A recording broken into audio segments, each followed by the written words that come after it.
ಮತ್ತು ಅವ್ರಿಗೂ ಕೂಡ ಸಮಸ್ಯೆಗಳು ಬೇರೆ ರೀತಿ ಸಮಸ್ಯೆ ಆಗ್ತಾ ಇರುವಂಥದ್ದು. ಇದ್ರ ನಡುವೆ ರಜೆ ದಿನಗಳನ್ನು ಕೂಡ ಎಕ್ಸ್ಟೆಂಡ್ ಮಾಡಿದ್ದಾರೆ. ಅದರ ಅರ್ಥ ಮಕ್ಕಳಿಗೆ ತೊಂದರೆ ಆಗ್ತದೆ.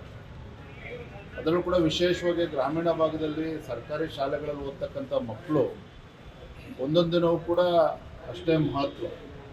ಇದು ಶಾಲೆಗಳು ರಜೆಯನ್ನು ಕೂಡ ಘೋಷಣೆ ಮಾಡಿ ಈ ರೀತಿ ಶಾಲಾ ಮಕ್ಕಳು ಕೂಡ ಶಿಕ್ಷಣಕ್ಕೂ ಕೂಡ ತೊಂದರೆ ಮಾಡ್ತಾ ಇರ್ತಕ್ಕಂಥದ್ದು. ಅಂದರೆ ಯಾವ ರೀತಿ ಒಂದು ಪೂರ್ವ ತಯಾರಿ ಇಲ್ಲದೇ ಆತುರವಾಗಿ ರಾಜ್ಯ ಸರ್ಕಾರ ತೀರ್ಮಾನಗಳನ್ನು ತೆಗೆದುಕೊಳ್ತಾ ಇದೆ. ಇದಕ್ಕೆ ಮತ್ತೊಂದು ತಾಜಾ ಉದಾಹರಣೆ ಅಂತ ಹೇಳಿದ್ರೆ GB ಇವತ್ತು ಏನು ಮೊದಲ ಸಭೆಯನ್ನು ಮಾನ್ಯ ಮುಖ್ಯಮಂತ್ರಿಗಳು ಕರೆದಿದ್ದಾರೆ. ನಾನು ನೆನ್ನೆ ನಮ್ಮ ಎಲ್ಲ ಶಾಸಕರ ಮಿತ್ರರ ಜೊತೆ ಮಾತನಾಡ್ತಾ ಇದ್ದೆ.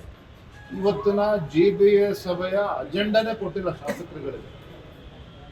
ಅಷ್ಟೊಂದು ಗೌಪ್ಯವಾಗಿ ಜನಪ್ರತಿನಿಧಿಗಳಿಗೆ ಶಾಸಕರುಗಳಿಗೆ ಇವತ್ತು ನಡೀತಕ್ಕಂಥ GBA ಮೊದಲ ಸಭೆಯ ಅಜೆಂಡಾವನ್ನು ಕೂಡ ಕೊಡದಂಗೆ ಈಗ ಏನು ಮಾಡೋದಕ್ಕೆ ಹೊರಟಿದ್ದಾರೆ ಇವರು? ಹಾಗಾದರೆ ಎಲ್ಲಿ ತಯಾರಿದೆ? ಆಯಿತು, ಸುಪ್ರೀಂ ಕೋರ್ಟಲ್ಲಿ ಈಗಾಗಲೇ ಅಫಿಡವಿಟ್ ಕೂಡ ಸಲ್ಲಿಸಾಗಿದೆ. ಡಿಸೆಂಬರ್ನಲ್ಲಿ ಚುನಾವಣೆ ಮಾಡ್ತೀವಿ ಅಂತ ಹೇಳ್ತಾ ಇದ್ದಾರೆ. ಎಲ್ಲಿದೆ ತಯಾರಿ? ಅಧಿಕಾರಿಗಳು ವ್ಯವಸ್ಥೆ ಇದೆಯಾ? ಅದಕ್ಕೆ ಎಷ್ಟು ಅಧಿಕಾರಿಗಳು ಬೇಕಾಗ್ತದೆ? ಇದಕ್ಕೆ ಮೂಲಭೂತ ಸೌಕರ್ಯಗಳು ಯಾವುದೂ ಇಲ್ಲದೇ ಇವರು ಏನೋ ಒಂದು ರಾಜಕೀಯ ಚಟಕ್ಕೆ ಈ ರೀತಿ ಘೋಷಣೆಗಳನ್ನು ಮಾಡಿಕೊಂಡು ಯಾವುದೇ ಒಂದು ಪ್ಲಾನಿಂಗ್ ಇಲ್ಲದೇ ಈ ರೀತಿ ಹೊರಟಿರ್ತಕ್ಕಂಥದ್ದು. ಈಗಾಗಲೇ ಬೆಂಗಳೂರು ಮಹಾನಗರ ಜನತೆ ಈ ಸರ್ಕಾರಕ್ಕೆ ತೂಚೇತ ಉಗುಳುತ್ತಾ ಇದ್ದಾರೆ. DK ಶಿವಕುಮಾರ್ನವ್ರು ನೋಡಿದ್ರೆ ಪ್ರಧಾನಮಂತ್ರಿಗಳ ಮನೆ ಮುಂದೆ ಗುಂಡಿ ಇದೆ, ಅಲ್ಲೂ ಗುಂಡಿ ಇದೆ ಅಂತ ಆ ಗುಂಡಿ ಲೆಕ್ಕ ಹಾಕಿಕೊಟ್ಟಿದ್ದಾರೆ. ಇವತ್ತು ಬೆಂಗಳೂರಿನಲ್ಲಿ ರಸ್ತೆಗಳು ಕಾಣ್ತಾ ಇದ್ದಾವೆ, ಗುಂಡಿಗಳು ಕಾಣ್ತಾ ಇದ್ದಾವೇನೋ, ರಸ್ತೆಗಳು ಕಾಣ್ತಾ ಇಲ್ಲ. ಗುಂಡಿಗಳ ಮಧ್ಯೆ ರಸ್ತೆ ಹುಡುಕುವಂಥ ಒಂದು ದಾರುಣ ಪರಿಸ್ಥಿತಿ ಬೆಂಗಳೂರು ಮಹಾನಗರದಲ್ಲಿ ಬಂದಿದೆ. ಆದರೆ ಅವ್ರು ದೊಡ್ಡ ಮನುಷ್ಯರು, ಪ್ರಧಾನಮಂತ್ರಿ, ದೆಹಲಿ, ಅಮೇರಿಕದಲ್ಲಿ ಏನಾಗ್ತದೆ, ಲಂಡನ್ನಲ್ಲಿ ಏನಾಗ್ತದೆ, ಲಂಡನ್ನಲ್ಲಿ ಏನಾಗ್ತದೆ ಕೇಳಕ್ಕೆ ನೀವು ಬೇಕಾದಕ್ಕೆ ಬೆಂಗಳೂರು ಮಹಾಜನತೆ ಉತ್ತರ ಕೇಳ್ತಾ ಇರುವಂಥದ್ದು ರಾಜ್ಯ ಸರ್ಕಾರದಿಂದ ಉತ್ತರ ಕೇಳ್ತಾ ಇದ್ದಾರೆ. ಬೆಂಗಳೂರು ಜನ ಉತ್ತರ ಬಯಸ್ತಾ ಇರ್ತಕ್ಕಂಥವ್ರು ಉಸ್ತುವಾರಿ ಸಚಿವರಂತೆ ಅನಿಸ್ಕೊಂಡಿದ್ದಾರೆ. ಅದು ಫಾಸ್ಟ್ ಟ್ರ್ಯಾಕ್ ಇರೋದು ಗುಂಡಿಗಳನ್ನು ಮುಚ್ಚುವಂಥ ಕೆಲಸ ಆಗಬೇಕು ಅಂತೇಳಿ ಜನ ಅಪೇಕ್ಷೆ ಪಡ್ತಾ ಇದ್ದಾರೆ. ಇವರು ದೆಹಲಿ ಹೊರದೇಶಗಳನ್ನು ಕಂಪೇರ್ ಮಾಡ್ತಾ ಇದ್ದಾರೆ ಮನೆ ಸಚಿವರು. ಒಟ್ಟಾರೆಯಾಗಿ ಈ ಸರ್ಕಾರದಲ್ಲಿ ಎಲ್ಲವೂ ಕೂಡ ಒಂದು ರೀತಿ ಗೊಂದಲಮಯ. ಈಗ ಮಂಡ್ಯ ಮೈ ಶುಗರ್ಸ್ ಬಗ್ಗೆ ಹೇಳಿದ್ವಿ. ಮೊದಲೇ ರೈತರು ಪರದಾಡ್ತಾ ಇದ್ದಾರೆ, ಸಂಕಷ್ಟದಲ್ಲಿದ್ದಾರೆ. ಉತ್ತರ ಕರ್ನಾಟಕದಲ್ಲಿ ಈ ರೀತಿ ಅತಿವೃಷ್ಟಿ ಆದಾಗೂ ಸಹ ಕೃಷಿ ಸಚಿವರಿಗೆ ಅಲ್ಲಿ ಹೋಗಬೇಕು ಅಂತ ಅನಿಸೋದಿಲ್ಲ, ಕಂದಾಯ ಸಚಿವರಿಗೆ ಹೋಗಬೇಕು ಅಂತ ಅನ್ನಿಸೋದಿಲ್ಲ. ಮತ್ತು ಕಂದಾಯ ಸಚಿವರಿಗೆ, ಕೃಷಿ ಸಚಿವರಿಗೆ ಕಲ್ಯಾಣ ಕರ್ನಾಟಕದಲ್ಲಿ ಅತಿವೃಷ್ಟಿ ಆಗಿರ್ತಕ್ಕಂಥ ಸಂದರ್ಭದಲ್ಲಿ ರೈತರು ಪರದಾಡ್ತಾ ಇದ್ದಾರೆ. ಈ ಕಂದಾಯ ಸಚಿವರಿಗೆ, ಕೃಷಿ ಸಚಿವರಿಗೆ ಆ ಜಿಲ್ಲೆಗಳಿಗೆ ಹೋಗೋಕ್ಕೂ ಸಮಯ ಇಲ್ಲ ಅಂತ ಹೇಳಿದ್ರೆ ಮತ್ತು ಏನಕ್ಕೆ ಇರ್ಬೇಕು ಇವ್ರು ಮಂತ್ರಿಗಳು? ಹಾಗಾದ್ರೆ ಆ ಭಾಗದ ರೈತರ ಸಮಸ್ಯೆಗೆ ಸ್ಪಂದನೆ ಮಾಡೋದಕ್ಕೆ ಸಾಧ್ಯ ಆಗೋದಿಲ್ಲ ಅಂತ ಹೇಳಿದ್ರೆ ಇವರು ಸಚಿವರು ಕೂಡ ಬದುಕಿದ್ದು ಕೂಡ ಸತ್ತಂತೆ ರೈತರ ಪಾಲಿಗೆ. ನಾನಿದ್ರಲ್ಲಿ ರಾಜಕಾರಣ ಮಾತನಾಡ್ತಾ ಇಲ್ಲ. ಭಾರತೀಯ ಜನತಾ ಪಾರ್ಟಿ ನಾವತ್ತು ನಿರ್ಧಾರ ಮಾಡಿಕೊಂಡು ನಾನು ನಮ್ಮೆಲ್ಲ ವಿರೋಧ ಪಕ್ಷದ ನಾಯಕರು ನಾವೆಲ್ಲ ಕಲ್ಯಾಣ ಕರ್ನಾಟಕ ಹೋಗ್ಲಿಲ್ಲ ಅಂತ ಹೇಳಿದ್ರೆ ಮುಖ್ಯಮಂತ್ರಿಗಳು ಇಲ್ಲ ಹೆಸರು ಮೇಲೆ ಕೂತ್ಕೊಂಡೆ ವಿಡಿಯೋ ಕಾನ್ಫರೆನ್ಸಲ್ಲಿ ತೀರ್ಮಾನ ಮಾಡೋರಿದ್ರು. ಅವ್ರು ಬೀದರ್, ಗುಲ್ಬರ್ಗ, ಯಾದಗಿರಿ, ರಾಯಚೂರು ಎಲ್ಲ ಕಡೆ ಪ್ರವಾಸ ಮಾಡಿದ್ರು. ಅಶೋಕ್ ಅವರು ಬೆಳಗಾವಿ, ಬಾಗಲಕೋಟೆ ಎಲ್ಲ ಕೂಡ ಹೋದ್ರು.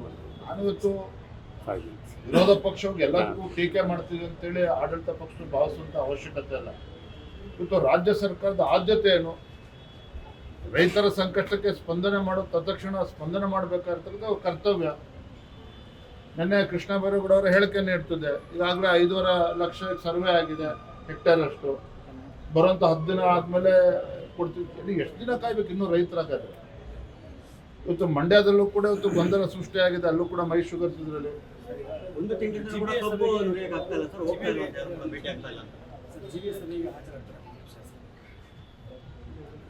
ಈಗಾಗಲೇ ಗೈರಾಗಬೇಕು ಅಂತೇಳಿ ಈಗಾಗಲೇ ತೀರ್ಮಾನ ತೆಗೆದುಕೊಂಡಂತೆ ಕಾಣ್ತದೆ. ಯಾಕಂದರೆ ಏನು ಆ ಸಭೆ ಅಲ್ಲರಿ, ಮೊದಲ ಸಭೆ ಅಜೆಂಡಾನೇ ಗೊತ್ತಿಲ್ಲದ್ರಲ್ಲಿ ಹೋಗಿ ಮಾಡೋದಾದ್ರೆ ಏನು? ಮತ್ತು GBA ಬಗ್ಗೆ ಆಡಳಿತ ಪಕ್ಷದಲ್ಲಿ ಇವತ್ತು ವಿರೋಧಗಳಿದ್ದಾರೆ. ಎಲ್ಲದರ ಗೊಂದಲದ ನಡುವೆ ತೇಪೆ ಹಚ್ಚುವಂಥ ಕೆಲಸವನ್ನೇ ಇವತ್ತು ಮಾಡೋದಕ್ಕೆ ಹೊರಟಿದ್ದಾರೆ. ಯಾವುದೇ ಒಂದು ಪೂರ್ವ ತಯಾರಿನೂ ಇಲ್ಲ. ಬೆಂಗಳೂರು ಅಭಿವೃದ್ಧಿಯ ಬಗ್ಗೆನೂ ಕೂಡ ಅವ್ರಿಗೆ ಚಿಂತನೆ ಇಲ್ಲ. ರಿಯಲ್ ಎಸ್ಟೇಟ್ ಮಾಫಿಯಾ ಜೊತೆ ಸರ್ಕಾರ ಸೇರ್ಕೊಂಡು ಇವತ್ತು ಆಡಳಿತ ನಡೆಸ್ತಕ್ಕಂಥ ಪರಿಸ್ಥಿತಿ ಬಂದಿದೆ. ಸರ್, ಈಗ ನವೆಂಬರ್ ಸಿಎಂ ಬದಲಾವಣೆ ಬಗ್ಗೆ ಮಾತಾಡ್ತಾ ಇದ್ದಾರೆ. ಈಗ ಅದೇ ರೀತಿಯಾಗಿ ಸಿಎಂ ಸಭೆ ಮೇಲೆ ಸಭೆ ಮಾಡ್ತಾ ಇದ್ದಾರೆ. ಸಚಿವರ ಡಿನ್ನರ್ ಮೀಟಿಂಗ್ ಕೂಡ ಕರೆದಿದ್ದಾರೆ. ನಿನ್ನೆ ರಹಸ್ಯವಾಗಿ ಕೆಲವು ಸಚಿವರುಗಳ ಜೊತೆ ಸಭೆಯನ್ನು ಕೂಡ ನಡೆಸಿದ್ದಾರೆ. ಇದ್ರ ಏನ್ ಸೂಚಿಸುತ್ತೆ? ಆಡಳಿತ ಪಕ್ಷದಲ್ಲಿರುವಂತಹ ಸಚಿವರು ಶಾಸಕರ ಪ್ರತಿಕ್ರಿಯೆಗಳು, ಅದಕ್ಕೆ ಆಡಳಿತ ಪಕ್ಷದವರು ಅವರೇ ಏನು ಇತರ ಶಾಸಕರು ಮಂತ್ರಿಗಳೇನು ಉತ್ತರ ಕೊಡ್ತಾರೆ, ಇದರಲ್ಲೇ ಗೊತ್ತಾಗ್ತದೆ ಕಾಂಗ್ರೆಸ್ ಪಕ್ಷದಲ್ಲಿ ಆಡಳಿತ ಪಕ್ಷದಲ್ಲಿ ಆಲ್ ಈಸ್ ನಾಟ್ ವೆಲ್ ಅನ್ನೋದು ಸ್ಪಷ್ಟ. ಬಿಹಾರ ಚುನಾವಣೆಯ ನಂತರದಲ್ಲಿ ಸಾಕಷ್ಟು ರಾಜಕೀಯ ವಿದ್ಯಮಾನಗಳು ಈಗಾಗಲೇ ರಾಜ್ಯದಲ್ಲಿ ಪ್ರಾರಂಭ ಆಗಿದೆ. ಅದೊಂದು ತಾರ್ಕಿಕ ಹಂತಕ್ಕೆ ಹೋಗ್ತದೆ ಅಂತೇಳಿ ಆಡಳಿತ ಪಕ್ಷದಲ್ಲೇ ಮಾತನಾಡ್ತಾರೆ.